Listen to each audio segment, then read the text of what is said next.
Venting examples are shown in the installation manual in section 5.8. Please refer to this as your installation reference. When determining venting location, please follow all venting guidelines in the instruction manual as well as the NFPA manuals.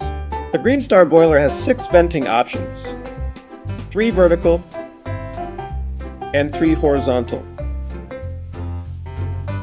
The maximum venting length with 3-inch PVC is 100 feet, including fittings each way. That's 100 feet of exhaust and 100 feet of intake. It's also possible to vent with 2-inch PVC pipe. Use the following chart to determine the maximum combined pipe length in relation to the number of elbows installed. The boiler can also draw room air for combustion, however you must have 50 cubic feet of air for every 1,000 BTUs of input. To install the vent kit, first line up the gasket with the vent flange, peel off the paper, stick the gasket to the vent flange and screw the adapter to the top of the boiler using the screws supplied.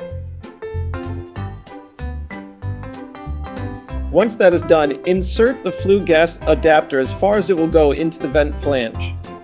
Be careful not to roll the gasket. Depending on your venting strategy, the intake pipe can either be located on the left or right side of the exhaust.